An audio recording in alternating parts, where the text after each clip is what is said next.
Operations Center here at Cape Canaveral Space Force Station in Florida. We also have team members on console at ULA headquarters in Denver.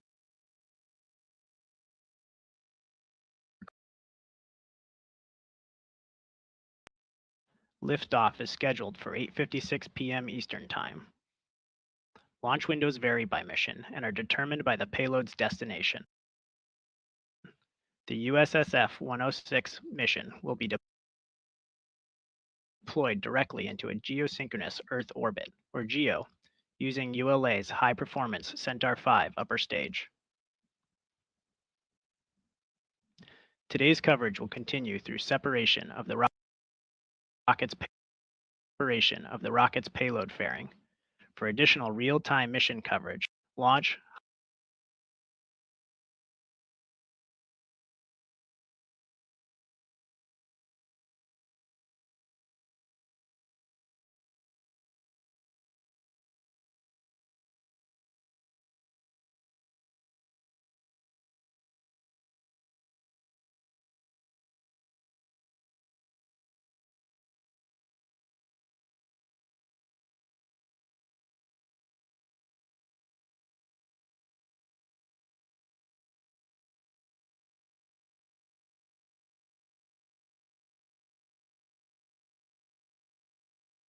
and lower cost.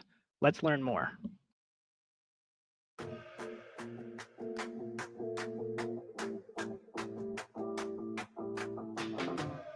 The current global position system has provided position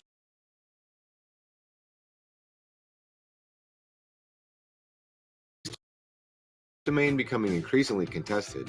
The United States Air Force and Space Force continue to bolster GPS architecture resiliency. The Navigation Technology Satellite 3, or NTS-3, is a geosynchronous orbiting testbed that will enable experimentation of new PNT technologies and concepts. NTS-3's Agile Waveform Platform is a digital signal generator that can be reprogrammed on orbit, allowing for updates, modifications, or switching of the PNT signals. The NTS-3's large phased array L-band antenna allows it to generate multiple spot beams while retaining legacy Earth coverage broadcast capability. To support the NTS-3 spacecraft, AFRL is also developing software-defined, reprogrammable receivers and a next-gen ground control segment capable of delivering a comprehensive system solution for resilient future GPS services. Aside from generating performance data of our experimental components, this experiment focuses on testing out brand new, forward-looking ConOps for military PNT. NTS-3 and AFRL Vanguard program will provide robust, reliable, and resilient position, navigation, and timing technology to the United States warfighter. As we look at the Vulcan rocket on the pad, we see the American flag across the inner stage and logos for the United States Space Force, ULA, as well as mission artwork on Vulcan's payload fairing. This artwork features a Vulcan god in the center, along with a logo for the NTS-3 mission in the top right corner. The NTS-3 logo includes mission-specific symbolism with arrows, a bullseye, the Roman numeral number 3 on the face of an analog clock, as well as a Zia symbol in tribute to Kirtland Air Force Base in Albuquerque, New Mexico, where NTS-3 began and is led by the Air Force Research Laboratory Space Vehicles Directorate. As we continue counting down towards T0, let's learn more about how ULA builds the Vulcan rocket. Engineered in Centennial, Colorado, ULA's Vulcan rocket is built in Decatur, Alabama, and launched from Cape Canaveral, Florida. Once the rocket is manufactured, it travels to Cape Canaveral on ULA's cargo ship, known as Rocket Ship. After arriving in Florida, ULA's launch operations team begins assembling the rocket. Stacking begins with lifting the 109-foot Vulcan booster, powered by twin BE-4 engines, onto the Vulcan launch platform. For additional thrust at liftoff, solid rocket boosters are attached to the sides of the first stage. Following interstage mate, ULA's ultra-thin stainless steel Centaur upper stage, powered by two RL-10C engines, is then lifted into position.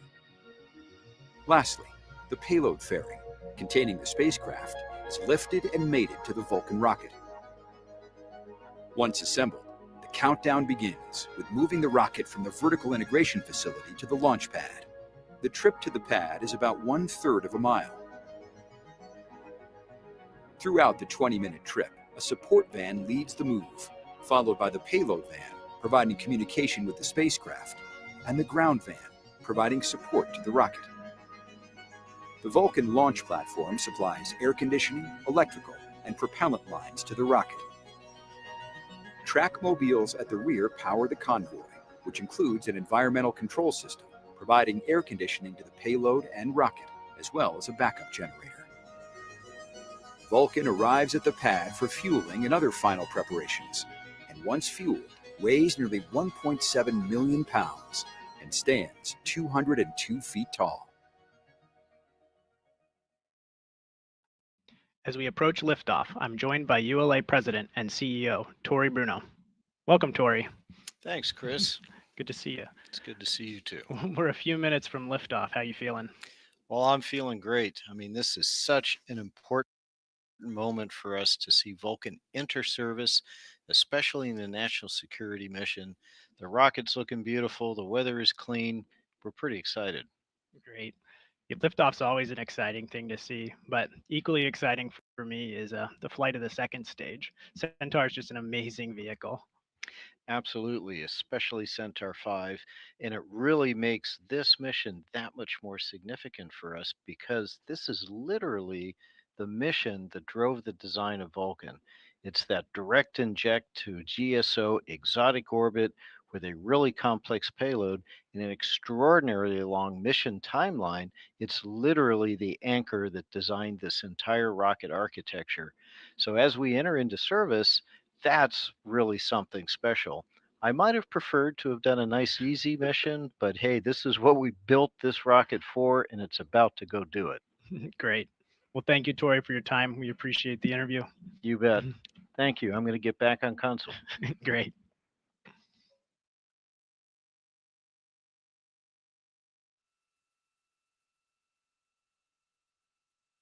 L-minus 12 minutes. All communications switch to channel 1. All personnel and visitors remain in the present position until launch. Maintain operational silence in the LCC. Terminal count briefing. If a condition exceeds a launch constraint anytime after the terminal count status check, the observer shall announce hold on channel 1, identify their station, and briefly state the reason for the hold. RLM verify red line monitor and vent tape are in the correct configuration for terminal count. Verified. LC locks 2. Go locks 2. Centaur LO2 at flight level. Roger. LC fuel 2. Go fuel 2. Centaur LH2 at flight level. Roger.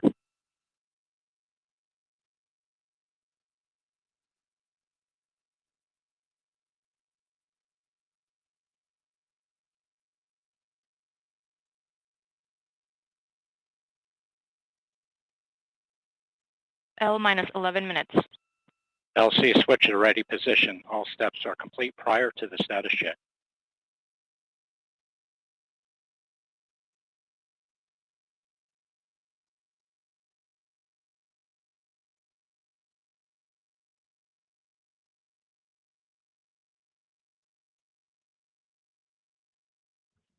We remain in the planned 7-minute hold as we continue towards liftoff. In a few moments, ULA launch conductor Scott Barney will pull the team for the final go for the countdown. The launch conductor coordinates the launch team during countdown, similar to a symphony conductor coordinating an orchestra. 30 engineers are pulled to confirm the rocket is ready to proceed. This is the final status check for all Vulcan vehicle systems, ground systems, the payload, the U.S. Space Force Eastern Range. Let's listen into Scott as he performs the poll. L-minus 10 minutes. Status check to proceed with terminal count. Vulcan systems, propulsion.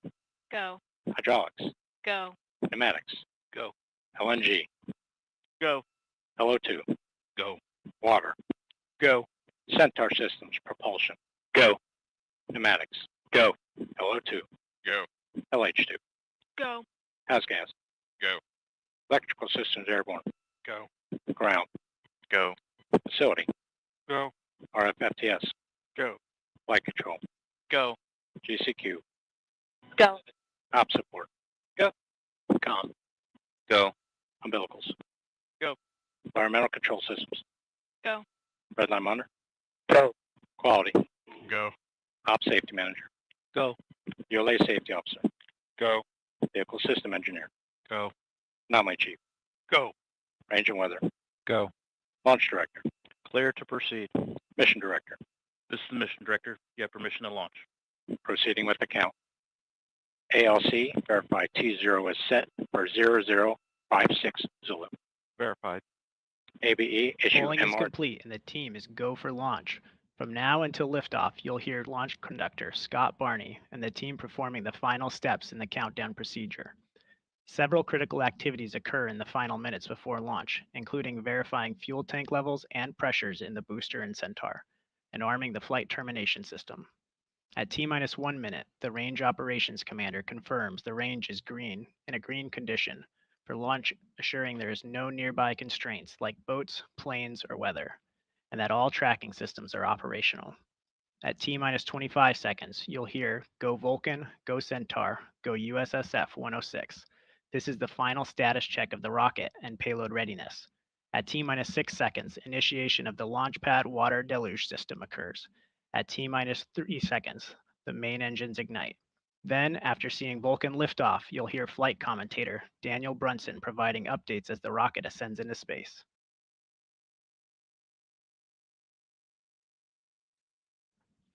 In our launch count, we include planned holds.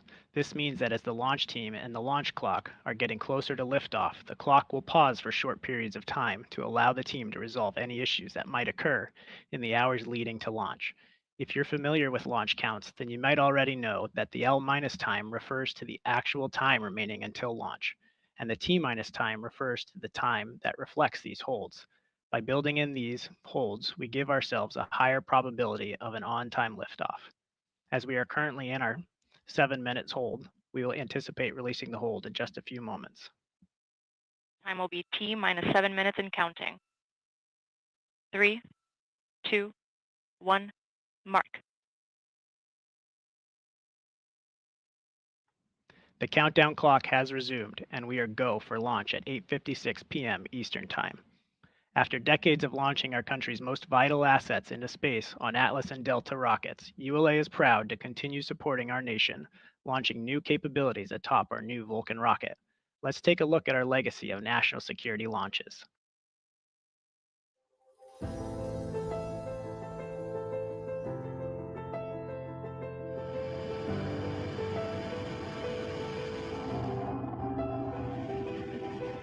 ULA is proud to serve our country and honored to have launched 100 national security missions.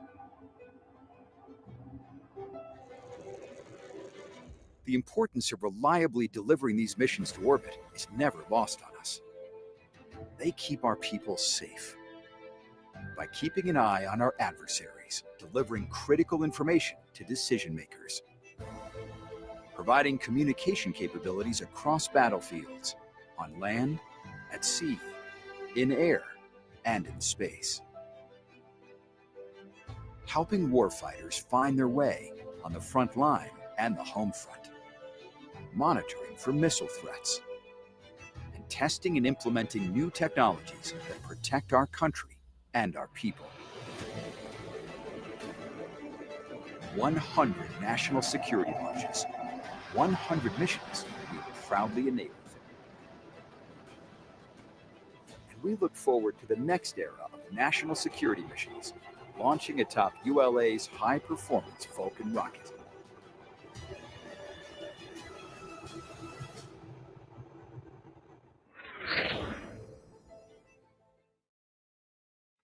As we approach the terminal count poll, let's check in on today's forecast provided by the team over at the Space Launch Delta 45 Weather Squadron. The probability of violating launch constraints is 20%. Ground winds are 10 knots out of the east-southeast, and the temperature is 84 degrees Fahrenheit. The primary concern for launch today is the cumulus cloud rule. The range is green and for weather, and we are go for launch.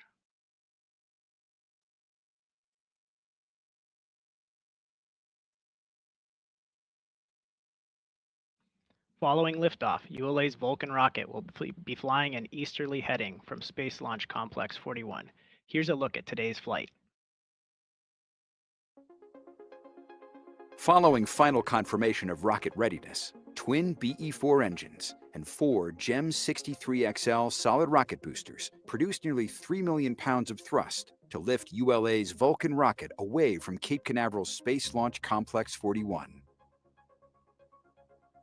Shortly after liftoff, the rocket begins a pitchover to attain the proper flight path while minimizing the dynamic pressure it experiences during flight. Vulcan then reaches Mach 1, the speed of sound, with the ability to add 2, 4,